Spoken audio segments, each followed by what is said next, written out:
Hello everyone, welcome to Dinesh Science Solutions DS2. Okay, so today we are going to start the new lesson of physics series, that is the third lesson from our serial number, that is the thermodynamics. Okay, so thermodynamics ये lesson हम यहाँ पर start करने जा रहे हैं. This is the most important lesson as point of your exams like NEET, CET, JEE.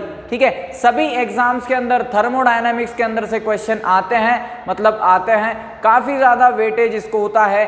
Thermal physics नाम का जो यूनिट है जिसके अंदर से थर्मोडायनामिक्स भी आता है, तो काफ़ी ज़्यादा इंपॉर्टेंट ये लेसन होने वाला है. हम डिटेल में ये लेसन यहाँ पर पढ़ने वाले हैं. Okay, so from today we are going to start this lesson. सबसे पहले हम यहाँ पर इंट्रोडक्शन के बारे में पढ़ेंगे कि इस लेसन का इंट्रोडक्शन क्या है, और उसके बाद हम कवर करेंगे one of the point, that is a thermal equilibrium. Okay, so ये दो पॉइंट्स हम इस लेसन में ट्राई करेंगे कि हम थरोली यहाँ पर ये दोनों पॉइंट्स कंप्लीट कर सके. So let us start. First of all I have written the definition on the board of the thermodynamics. Let us try to understand what is the meaning of this sentence और definition. Okay, so let us see thermodynamics. ठीक है, thermodynamics क्या है? Thermodynamics is a branch of physics. ठीक है, thermodynamics एक physics की branch है. Okay, so that deals with, ये जो ब्रांच है ये डील करती है. Okay, this thermodynamic branch deals with the, ये थर्मोडायनामिक की ब्रांच डील करती है किसके साथ? With the study of heat and temperature. ठीक है, हीट एंड टेम्परेचर के बारे में, या फिर हीट एंड टेम्परेचर से ये क्या करती है, यहाँ पर रिलेट करती है, डील करती है. Okay, so and inter conversion of, और यहाँ पर इंटर कन्वर्जन भी होता है. ठीक है, मतलब इंटर कन्वर्जन भी यहाँ पर होता है of heat and other forms of energy. ठीक है, अदर फॉर्म्स ऑफ एनर्जी के अंदर यहाँ पर इंटर कन्वर्जन भी होता है. ठीक है, सो थर्मोडायनेमिक्स क्या है? एक फिजिक्स की ब्रांच है जिसके अंदर हम किससे डील करते हैं? हम यहाँ पर हीट एंड टेम्परेचर से डील करते हैं. ठीक है, इसके बाद यहाँ पर इंटर कन्वर्जन होता है, मतलब एनर्जीज का या फिर हीट का यहाँ पर इंटर कन्वर्जन होता है, और अदर फॉर्म्स ऑफ एनर्जी का भी यहाँ पर इंटर कन्वर्जन होता है. ठीक है, सो इसी बारे में हम यहाँ पर ये चीज़ों के बारे में हम थर्मोडायनामिक्स के अंदर पढ़ते हैं. इसके अंदर थर्मोडायनामिक्स डील करता है. चलो हम इंट्रोडक्शन स्टडी करेंगे इस लेसन का कि ये लेसन किस तरीके से है. ओके, चलो. सो सबसे पहले work is related to the heat. Work is related to heat. जो वर्क होता है, जो काम होता है, वर्क डन होता है, ये हीट से रिलेट किया जाता है. Okay, so work is related to the heat. अब ये कैसे हम यहाँ पर कह सकते हैं? ओके, इसका एक एग्जांपल मैं यहाँ पर ले सकता हूँ, हम उसके ऊपर बात करेंगे. That is rubbing of our hands. Rubbing of our hands. ठीक है, देखो जब हम हमारे हैंड्स, या फिर हम दैट विल बी पाम लिखना काफ़ी ज़्यादा बेटर रहेगा. Okay, rubbing of our palms with one another. देखो रबिंग जो होती है, अगर हम हमारे पाम की रबिंग करते हैं एक दूसरों के साथ, ठीक है, if we rub our palms with respect to each other, what happens? The heat is generated. Okay, we feel warmer. Our palms feel the warmer. अपने जो पाम होते हैं ये क्या हो जाते हैं, यहाँ पर हीट हो जाते हैं, ये वार्मर हो जाता है. ठीक है, सबसे पहले आपने यहाँ पर क्या किया है? आपने यहाँ पर पाम्स को रब किया है, मतलब आपने वहाँ पर वर्क किया है ना. You have done the work. आपने यहाँ पर काम किया है, वर्क किया है, और वर्क करने के बाद वो किससे रिलेट कर रहा है? हीट से रिलेट कर रहा है. मतलब वर्क जब हम यहाँ पर कर रहे हैं, there will be a generation और प्रोडक्शन ऑफ हीट. ठीक है, सो जैसे ही आप रबिंग करने वाले हो पाम्स की एक दूसरों के साथ में, तो यहाँ पर क्या जनरेट होगी? Heat will be generated. ठीक है, हीट वहाँ पर जनरेट होगी, है ना. मतलब वर्क करने के बाद क्या होता है? हीट जनरेट होती है. इसके बाद अगर हम एक्सरसाइज करते हैं, ठीक है, वर्कआउट करते हैं, एक्सरसाइज करते हैं, तब भी क्या होता है? हीट जनरेट होती है अपने बॉडी के अंदर, है ना. तब भी यहाँ पर हीट का जनरेशन होता है. मतलब वर्क जो होता है ये हीट से क्या है, रिलेटेड है। Okay, so also the heat is also related to the work, मतलब वर्क हीट से रिलेटेड है, तो हीट भी जो होती है, okay, so heat is also related to work. जो हीट होती है ये भी वर्क के साथ रिलेटेड होती है, ठीक है, मतलब हीट जनरेट होगी तब वहां पर वर्क होने वाला है। ऐसा क्या एग्जाम्पल हम यहां पर ले सकते हैं, जैसे कि एग्जाम्पल हो गया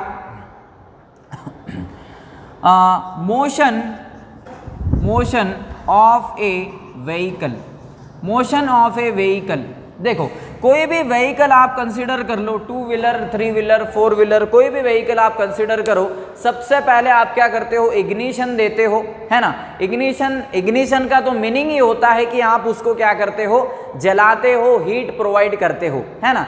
सबसे पहले आप इग्निशन दोगे, इग्निशन देने के बाद क्या होगा, इंजन के अंदर हीट जनरेट होगी। Okay, so heat will produce in the engine, engine के अंदर वहां पर हीट का प्रोडक्शन होता है, और हीट का प्रोडक्शन होने के बाद आपकी जो 2 व्हीलर है, 3 व्हीलर है, 4 व्हीलर है, जो भी आपका व्हीकल है वो सामने की डायरेक्शन में बढ़ता है ना। आगे क्या होने वाला है, वो चलने वाला है, मतलब हीट जनरेट हो रही है, हीट रिलेट हो रही है किससे, वर्क के साथ। Okay, so heat is related to the work, मतलब उस इंजन के अंदर, उस व्हीकल के अंदर हीट जनरेट होगी और वो मैकेनिकल वर्क के अंदर कन्वर्ट होगी। ओके, सो यहां पर हमने देखा था वर्क हीट से रिलेट करता है, तो हीट भी क्या करती है, वर्क से रिलेट करती है, ठीक है। Okay, so this is a simple point. Okay, so हम यहां पर रिलेटेड टर्म्स पढ़ने वाले हैं इस लेसन के अंदर, वर्क किस तरीके से हीट से रिलेट किया जाता है, और भी हम आगे इसके बारे में पढ़ेंगे। ओके, नाउ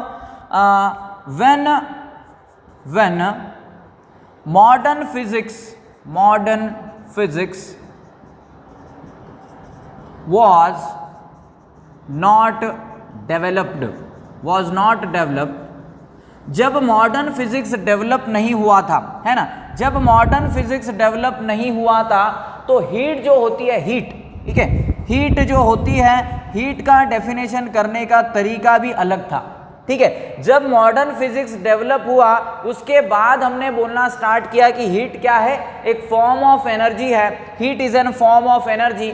कब हमने बोला था, जब मॉडर्न फिजिक्स डेवलप हुआ था। Okay, so when modern physics was developed, so we have studied और we have considered heat as a form of energy, ठीक है। लेकिन मॉडर्न फिजिक्स जब डेवलप नहीं हुआ था, नॉट डेवलप, तब हम हीट को क्या कंसिडर करते थे, वी कंसिडर हीट एज ए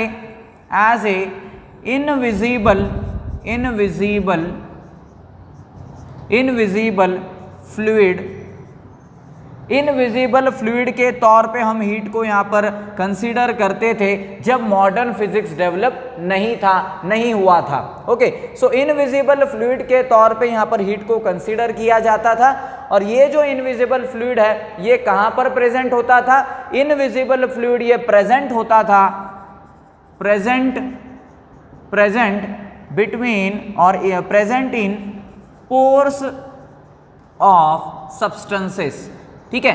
जो सब्सटेंसेस होते हैं उनके पोर्स के अंदर, उनके अंदर जो बारीक बारीक होल्स होते हैं, जो बारीक बारीक गड्ढे उसके अंदर होते हैं सब्सटेंस के अंदर, उनके अंदर क्या होता है, ये इनविजिबल फ्लूइड रहता है। ऐसा कंसीडर किया जाता था जब भी कोई ऑब्जेक्ट के अंदर, जब भी कोई बॉडी के अंदर हीट है, ऐसा अगर कहना हमें रहता था तब, ठीक है। So invisible fluid is present in the pores के अंदर इनविजिबल फ्लूइड प्रेजेंट होता है, किसके, सब्सटेंसेस के जो पोर्स होते हैं, ठीक है। सपोज मैंने यहाँ पर कंसिडर कर लिया, सपोज ये मेरा एक सब्सटेंस है, ठीक है। इस सब्सटेंस के अंदर क्या रहेंगे, ऐसे बारीक बारीक इसके अंदर क्या रहने वाले हैं, पोर्स रहने वाले हैं, होल्स रहने वाले हैं, ठीक है। सो इन पोर्स के अंदर, इन होल्स के अंदर क्या होता था, इन होल्स के अंदर इनविजिबल फ्लूइड जाकर के बैठता था, इन पोर्स के अंदर इनविजिबल फ्लूइड प्रेजेंट होता था। तो इनविजिबल फ्लूइड मतलब जिसे हम नहीं देख पाते हैं, देख नहीं सकते हैं, तो उसे कहा जाता था हीट, ठीक है। सो मॉडर्न फिजिक्स जब डेवलप नहीं था तो हीट का डेफिनेशन कुछ इस तरीके से लिया जाता था, इस तरीके से हम हीट को यहाँ पर डिफाइन करते थे, ठीक है। ओके, लेकिन मॉडर्न फिजिक्स डेवलप होने के बाद तो हीट को एनर्जी के फॉर्म में दिया गया था कि heat is an form of energy, जिसको हम अदर फॉर्म ऑफ एनर्जी के अंदर कन्वर्ट करवा सकते हैं, कर सकते हैं। ठीक है, इसके बाद on contact with hot body and cold body. ठीक है, on contact with hot body and cold body what happens, जब हम hotter body and colder body को कांटेक्ट में लेकर के आते हैं तब क्या होता है। ठीक है, एक एडिशनल पॉइंट, अब ये जो इनविजिबल फ्लूइड होता है, इनविजिबल लिक्विड जो होता है, इसे कैलोरिक भी कहा जाता है। क्या कह सकते हैं हम इसे कैलोरिक, CALORIC। कैलोरिक मतलब क्या होता है, कैलोरिक मतलब इनविजिबल फ्लूइड या फिर इनविजिबल लिक्विड जिसकी हम यहाँ पर बात कर रहे हैं, उसे कैलोरिक भी कहा जाता है। That is also called as the caloric. Okay, so on contact with the hot body and cold body, जब हॉट बॉडी और कोल्ड बॉडी हम कॉन्टैक्ट में लेकर के आएंगे एक दूसरे के साथ में, जब वो कॉन्टैक्ट में होंगे तब क्या होता है, क्या होता होगा, चलो देखेंगे हम यहाँ पर। सपोज हमने यहाँ पर कंसिडर कर ली है, suppose this is a hot body. ठीक है, ये एक हॉट बॉडी है, ऐसा कंसिडर करो आप। This is I have considered over here, हमने यहाँ पर हॉट बॉडी कंसिडर की है और इसके बिल्कुल बाजू में ही हमने यहाँ पर क्या किया है, कोल्ड बॉडी को लिया है और दोनों जो है एक दूसरे के साथ में यहाँ पर ये कांटेक्ट में है। ओके, अगर हॉट बॉडी कोल्ड बॉडी के साथ में अगर कांटेक्ट में है तब क्या होता है, तब क्या होता है, हॉट बॉडी से कोल्ड बॉडी की तरफ ट्रांसफर होता है। किसका ट्रांसफर होता है, हॉट बॉडी से कोल्ड बॉडी की तरफ यहाँ पर ट्रांसफर होता है कैलोरिक का। Okay, so caloric is a transfer from hotter body, caloric. Okay, so caloric is a transfer from the hotter body to the colder body. Hotter body से colder body के अंदर कैलोरिक का transfer होता है। Caloric मतलब क्या है, invisible fluid है, इनविजिबल लिक्विड है, जिसे हम हीट को हम इस तरीके से डिफाइन करते थे जब मॉडर्न फिजिक्स यहाँ पर डेवलप नहीं हुआ था। ठीक है, सो हॉटर बॉडी से कोल्डर बॉडी के तरफ ट्रांसफर होता है हीट का, या फिर आप बोल सकते हो कैलोरिक का। अब ये जो ट्रांसफर है कब तक होगा, कब तक ये ट्रांसफर होने वाला है, सो इसका आंसर लिखने के पहले मैं एक छोटा सा एग्जाम्पल आपके साथ में डिस्कस करता हूं। Suppose we have to take the 2 water tanks, हमें यहाँ पर 2 वाटर टैंक्स लेने होंगे। चलो सबसे पहले मैं वाटर टैंक ले लेता हूँ। सपोज ये एक वाटर टैंक हो गया अपने पास और ये एक दूसरा वाटर टैंक हो गया। ठीक है, ये 2 वाटर टैंक्स आपने यहाँ पर कंसिडर कर लेने हैं। Okay, so this is our A water tank, this is our B water tank. ठीक है, ये 2 वाटर टैंक्स अपने पास। इस पहले वाले वाटर टैंक के अंदर इतना अमाउंट ऑफ वाटर है। ठीक है, इतना वाटर है इस A वाटर टैंक के अंदर और B वाटर टैंक के अंदर केवल इतना ही यहाँ पर वाटर कंटेन करता है। ठीक है, अब क्या करना है आपको, अब नेक्स्ट प्रोसीजर के अंदर आपने क्या करना है, A वाटर टैंक को और B वाटर टैंक को क्या करना है, एक हॉरिजॉन्टल पाइप के साथ, ठीक है, एक हॉरिजॉन्टल हॉलो पाइप के साथ में कनेक्ट कर देना है। ठीक है, जैसे ही मैं हॉरिजॉन्टल पाइप के साथ में यहाँ पर A वाले टैंक को B वाले टैंक से कनेक्ट करता हूँ, क्या होगा, so water will start to flow from A tank to the B tank. ठीक है, यहाँ पर क्या होगा, A टैंक से B टैंक की तरफ वाटर का ट्रांसफर होना स्टार्ट हो जाएगा। वाटर यहाँ पर फ्लो होने वाला है A टैंक से B टैंक की तरफ, है ना। अब ये वाटर कब तक फ्लो होगा, क्या कंटिन्यूसली वाटर यहाँ पर फ्लो होते ही रहने वाला है क्या, नहीं।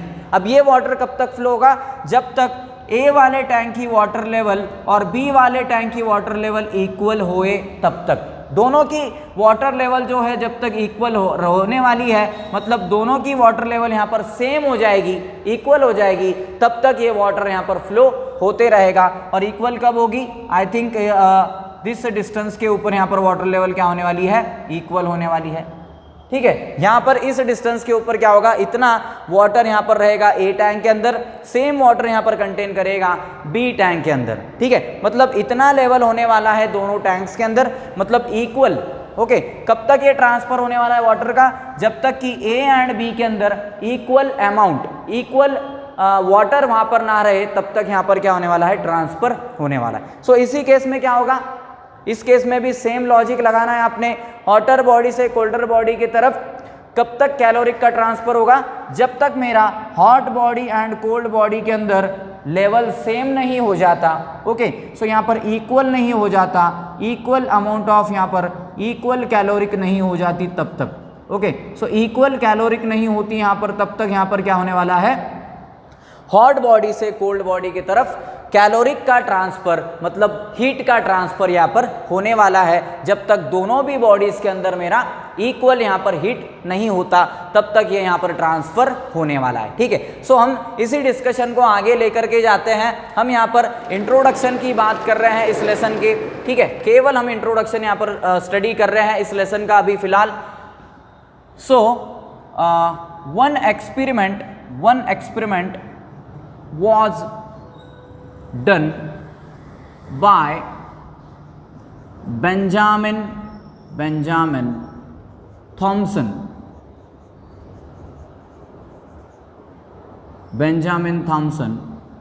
to study heat। देखो, एक साइंटिस्ट था जिसने एक एक्सपेरिमेंट यहाँ पर परफॉर्म किया था जिसका नाम है बेंजामिन थॉमसन। ठीक है, सो ये जो एक्सपेरिमेंट है बेसिकली यहाँ पर 1798 के अंदर यहाँ पर ये एक्सपेरिमेंटेशन सर ने यहाँ पर किया था। बेंजामिन थॉमसन सर ने 1798 के अंदर ये यहाँ पर एक्सपेरिमेंटेशन परफॉर्म किया था। क्या करने के लिए स्टडी किया था? टू स्टडी दी हीट को स्टडी करने के लिए, हीट का स्टडी करने के लिए इन्होंने यहाँ पर ये एक्सपेरिमेंटेशन किया था। कौन सा एक्सपेरिमेंटेशन था? वो एक्सपेरिमेंटेशन था that is a boring of a brass cannon. ठीक है, boring of a brass cannon, जिसके अंदर इन्होंने बोरिंग की थी। बोरिंग करना मतलब क्या? हम भी बोरिंग करते हैं लैंड के अंदर, क्या करते हैं हम? ड्रिल करते हैं ताकि हमें वाटर वहां पर मिल सके। ठीक है, सो वही मीनिंग है यहाँ पर बोरिंग का। Boring of a brass cannon. Brass मतलब क्या होता है? Brass metal. ठीक है, ब्रास मतलब एक मेटल है। ठीक है, ये मेटल होगा। कैनॉन मतलब क्या? कैनॉन मतलब तोफ। ठीक है, तोफ, वन ऑफ दी। ठीक है, सो कैनॉन होती है तोफ, मतलब एक तोफ ले ली इन्होंने सर ने और उसको क्या किया था? ड्रिल किया था। मतलब तोफ को ड्रिल करना है, ऐसी हॉरिजॉन्टल रख देना है तोफ को और उसको क्या करना है? ऊपर से ड्रिलिंग करनी है, उसको बोर करना है, बोरिंग करनी है उसके ऊपर। तब क्या देखा था? सो बेंजामिन सर ने यहाँ पर देखा था कि जब यहाँ पर बोरिंग होती है ब्रास कैनॉन के अंदर, तब वहाँ पर प्रोडक्शन होता है, जनरेशन होता है हीट का। ओके, सो जब भी बोरिंग करेंगे तो वहां पर क्या होगा? There will be production. Okay, production of heat. Okay, so heat का वहां पर प्रोडक्शन होने वाला है। So heat will be produced. उस केस में यहाँ पर हीट प्रोड्यूस होती है और काफी ज्यादा लार्ज अमाउंट के अंदर ये हीट प्रोड्यूस होती है। ओके, सो लार्ज अमाउंट के अंदर ये यहाँ पर हीट का प्रोडक्शन होता है। अब कितनी अमाउंट ऑफ हीट यहाँ पर प्रोड्यूस होती है? सो इतनी अमाउंट ऑफ हीट प्रोड्यूस हो जाती है that is enough to boil water। जितने हीट के अंदर, जितने टेम्परेचर के अंदर वाटर बॉईल हो सके उतना यहाँ पर हीट का प्रोडक्शन हो रहा था। ठीक है, वाटर यानी कि 100 डिग्री सेल्सियस के ऊपर बॉईल होता है। सो जब हम बोरिंग करेंगे ब्रास कैनॉन का तब 100 डिग्री सेल्सियस ऑफ यहाँ पर हीट का प्रोडक्शन हो जाएगा, जो कि हम वाटर भी उससे यहाँ पर बॉईल कर सकते हैं। सो ऐसा बेंजामिन थॉमसन सर ने ये कंक्लूजन यहाँ पर दिया था एक्सपेरिमेंटेशन के थ्रू। ठीक है, सो इस एक्सपेरिमेंटेशन के थ्रू वाटर भी यहाँ पर बॉईल हो सकता है, इतने अमाउंट ऑफ हीट इस एक्सपेरिमेंटेशन के थ्रू निकल सकती है, ऐसा बेंजामिन थॉमसन सर ने यहाँ पर डिटेक्ट किया था 1798 के अंदर। ठीक है, सो ये इनका यहाँ पर डिटेक्शन था। सो इस डिटेक्शन से हम यहाँ पर क्या लॉजिक लगा सकते हैं, या फिर सर ने यहाँ पर क्या लॉजिक लगाया था वो मैं यहाँ पर लेता हूं। The amount of heat generated, okay, the amount of heat generated or produced, okay, the amount of heat generated is dependent on the work done, dependent on the work done। देखो, कितनी अमाउंट ऑफ हीट डेवलप होगी ये किसके ऊपर depend करेगा? The amount of work done और the amount of heat, okay, the amount of heat generated, कितनी heat generate हो रही है, is dependent on the work done. वो जो कि डिपेंड रहेगा किसके ऊपर? वर्क डन के ऊपर, वर्क डन कितना करोगे आप उसके ऊपर यहाँ पर हीट का अमाउंट डेवलप मतलब कितना हीट का प्रोडक्शन यहाँ पर होने वाला है, ये वर्क डन के ऊपर यहाँ पर डिपेंडेंट रहेगा। अगर वर्क डन ज्यादा होगा तो हीट भी क्या होगी, ज्यादा प्रोड्यूस होगी। ठीक है, सो सर ने यहाँ पर ऑब्जर्व किया था जितनी समय के लिए या फिर जितनी देर के लिए यहाँ पर वर्क डन होते रहने वाला है, बोरिंग होते रहने वाली है ब्रास कैनन की, उतनी ज्यादा अमाउंट ऑफ यहाँ पर हीट का प्रोडक्शन होने वाला है। ठीक है, मतलब जैसे वर्क डन आप इंक्रीज करोगे हीट भी वहां पर क्या होने वाली है, इंक्रीज होने वाली है। ठीक है, ओके, ये बात है। इसके बाद नेक्स्ट चीज यहां पर आती है, that is a thermodynamic. Thermodynamic ये क्या है, this is an macroscopic phenomena. ये एक मैक्रोस्कोपिक फेनोमेना है या फिर मैक्रोस्कोपिक लेवल का एक कंस्टिट्यूशन है। ठीक है, यहां पर इंपॉर्टेंट वर्ड है macroscopic. Now what do you mean by macroscopic? Macroscopic क्या होता है? मैक्रोस्कोपिक एंड माइक्रोस्कोपिक ऐसे दो डिफरेंट वर्ड है। मैक्रोस्कोपिक मतलब इनफ लार्ज इन साइज। ठीक है, मैक्रोस्कोपिक मीनिंग, मैक्रोस्कोपिक का क्या मीनिंग होता है, या फिर आप ले सकते हो large in size, large in size. Okay, macroscopic मतलब large in size, visible to naked eye, visible to naked eye. मतलब हम इजीली इसको क्या कर सकते हैं, कोई भी ऑब्जेक्ट को, कोई भी बॉडी को देख सकते हैं ताकि वो लार्ज इन साइज है। ठीक है, सो जो भी बड़ी बड़ी चीजें हैं साइज के अंदर, उन्हें हम क्या कर सकते हैं, इजीली देख सकते हैं, विजुअलाइज कर सकते हैं। इन्हें हम क्या कहते हैं, मैक्रोस्कोपिक कहते हैं। Okay, so macroscopic that is large in size, बड़े ऑब्जेक्ट्स जो हम इजीली देख पाए, ऐसे ऑब्जेक्ट्स को हम मैक्रोस्कोपिक कहते हैं। एंड इसके अनदर अपोजिट एक वर्ड है, that is a microscopic. Microscopic मतलब क्या होगा, माइक्रोस्कोपिक मतलब बहुत ही ज्यादा टाइनी, बहुत ही ज्यादा टाइनी ऑब्जेक्ट जिसे हम नेकेड आई से विजुअलाइज नहीं कर सकते, वो हम माइक्रोस्कोपिक के अंदर कंसीडर करते हैं। ओके, सो थर्मोडायनेमिक क्या है, एक माइक्रोस्कोपिक फेनोमेना है या फिर एक माइक्रोस्कोपिक सब्स्टिट्यूशन है, जिसे हम यहाँ पर क्या कर सकते हैं, लार्ज साइज होने वाला है उन ऑब्जेक्ट्स का, उन पैरामीटर्स का, आप इजीली उन्हें क्या कर सकते हो, विजुअलाइज यहाँ पर कर सकते हो। ठीक है, चलो अब हम आगे बात करते हैं सपोज मैक्रोस्कोपिक वेरिएबल्स की। मैक्रोस्कोपिक वेरिएबल को भी समझना काफी ज्यादा इंपॉर्टेंट है। ओके, अब मैक्रोस्कोपिक वेरिएबल्स क्या होते हैं? मैक्रोस्कोपिक वेरिएबल के अंदर 4 to 5 डिफरेंट वेरिएबल्स के बारे में हम पढ़ते हैं। सो मैक्रोस्कोपिक वेरिएबल के अंदर आता है आपका pressure. Okay, so pressure comes into the macroscopic variable. इसके बाद में वॉल्यूम, ये भी मैक्रोस्कोपिक वेरिएबल के अंदर आता है, प्रेशर, वॉल्यूम, टेम्परेचर, ये भी इसके अंदर आता है। इसके बाद है mass and the last that is a composition of the system, composition of the system. देखो ये 5 फैक्टर्स यहां पर आते हैं मैक्रोस्कोपिक वेरिएबल के अंदर। जैसे कि सबसे पहला फैक्टर है प्रेशर, दूसरा फैक्टर है वॉल्यूम, तीसरा फैक्टर है यहाँ पर टेम्परेचर, चौथा फैक्टर है यहाँ पर मास। इसके बाद में 5th फैक्टर है composition of the system. Composition मतलब सिस्टम किस तरीके से कंपोज की गई है। अब सिस्टम मतलब क्या होता है, देखो मैकेनिक्स के अंदर हम क्या करते हैं, वर्ड्स यूज करते हैं, जैसे पार्टिकल है, ऑब्जेक्ट है, मटेरियल है, बॉडी है ना। लेकिन थर्मोडायनेमिक्स के अंदर यहाँ पर वर्ड्स यूज किए जाते हैं, that is a system and surroundings. अब सिस्टम क्या होती है, सराउंडिंग्स क्या होता है। देखो जो चीज हमें पता है, the thing that we have known, okay, the thing that we know is known as the system। जो चीज हमें पता है, जिसे हमें पता है हमने कितने अमाउंट के अंदर लिया है, या फिर कोई भी ऑब्जेक्ट को हमने कितना लिया है, उसको हमने कहना है सिस्टम। ठीक है, जो हमें पता है उसको हम कहेंगे सिस्टम, और जो हमें पता नहीं है वो रहेगा आपका एनवायरनमेंट या फिर सराउंडिंग्स। ठीक है, सो 2 वर्ड्स आपने यहाँ पर याद रखना है थर्मोडायनेमिक्स के अंदर। पहला वर्ड है सिस्टम और दूसरा वर्ड है सराउंडिंग्स। सिस्टम मतलब क्या, जो हमें पता होने वाला है, जो हमें पता होता है उसे हम कहेंगे सिस्टम, और जो हमें पता नहीं है उसे हम क्या कहेंगे, सराउंडिंग्स। ठीक है, सो this is a simple introduction of this lesson. ये इस लेसन का इंट्रोडक्शन है। आगे बढ़ते हैं, नेक्स्ट पॉइंट को हम यहाँ पर कवर करेंगे जो कि काफ़ी ज़्यादा इंपॉर्टेंट है। क्या पॉइंट है वो हम यहाँ से देखते हैं। Okay, so next point let us C.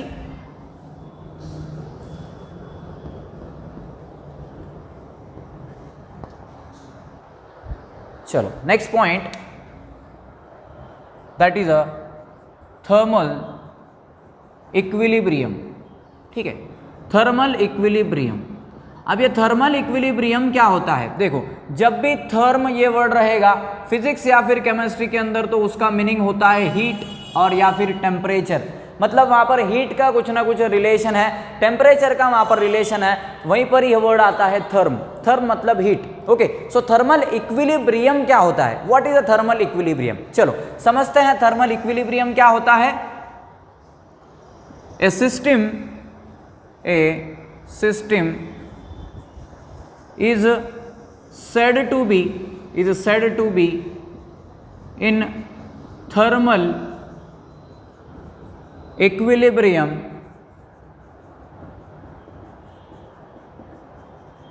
when the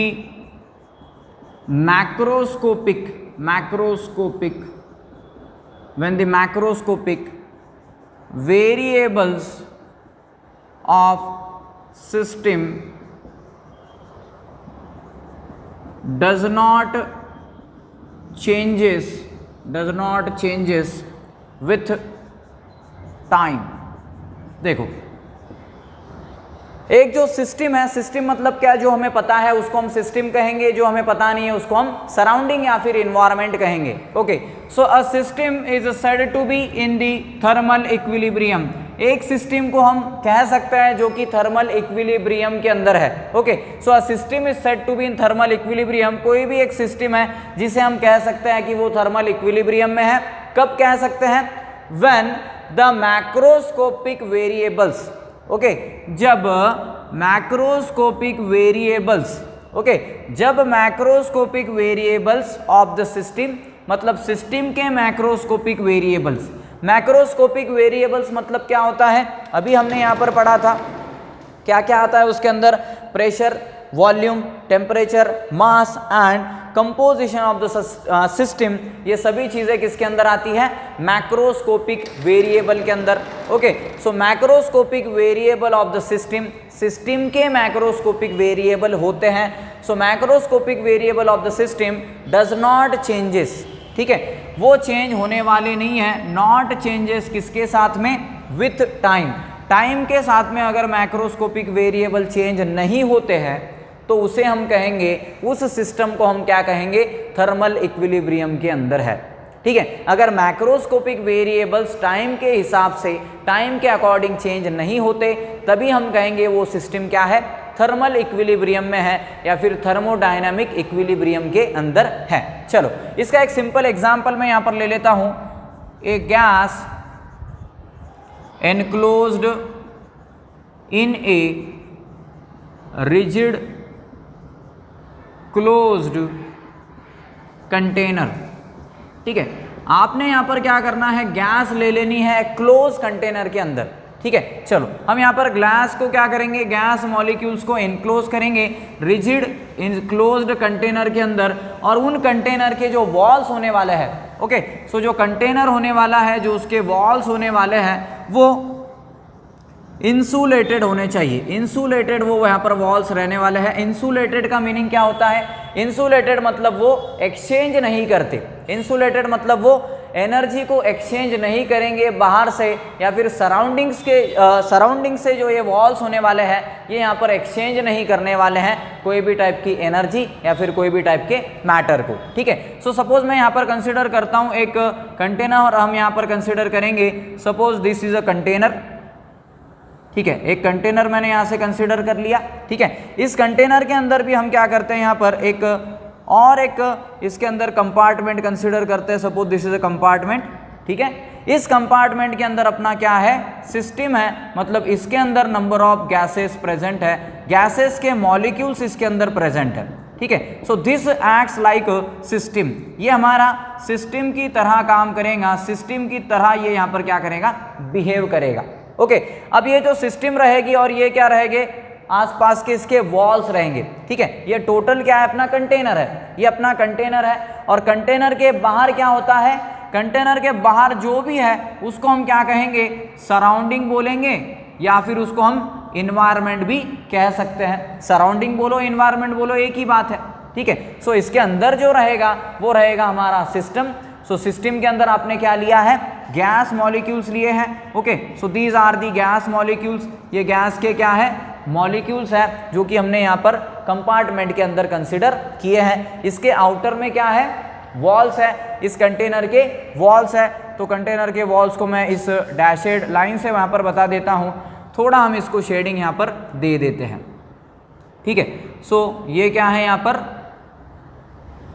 these are the walls, ये यहाँ पर वॉल्स है इस कंटेनर के, जो कि इंसुलेटेड वॉल्स है, okay. So these are the insulated walls, ये इंसुलेटेड वॉल्स है, ओके। अब ये इंसुलेटेड वॉल्स क्या होते हैं, ये यहाँ पर कोई भी तरीके का एनर्जी को ट्रांसफर भी नहीं करते, या फिर कोई बाहर की एनर्जी अंदर एंटर भी नहीं होने देते, ठीक है। मतलब ये जो गैस मॉलिक्यूल्स रहेंगे ये अंदर के अंदर ही यहाँ पर घूमते रहेंगे, अंदर के अंदर ही एक दूसरे के साथ कोलिजन करते रहेंगे, और इनके जो मैक्रोस्कोपिक वेरिएबल्स है, मैक्रोस्कोपिक वेरिएबल जो है इन गैस मॉलिक्यूल्स के, ये भी यहाँ पर टाइम के हिसाब से चेंज होने वाले नहीं है ना। मतलब हीट एनर्जी बाहर भी नहीं जाती, ना कोई हीट एनर्जी अंदर आ रही है, ना कोई मैटर बाहर जा रहा है, ना कोई मैटर अंदर आ रहा है, क्योंकि ये जो वॉल्स है ये इंसुलेटेड वॉल्स हैं, ये किसी को बाहर जाने भी नहीं देते, ना किसी को अंदर आने भी नहीं देते। तो मैक्रोस्कोपिक वेरिएबल्स यहाँ पर कोई भी तरीके से चेंज होने वाले नहीं है, okay. So macroscopic variables do not change over here, okay.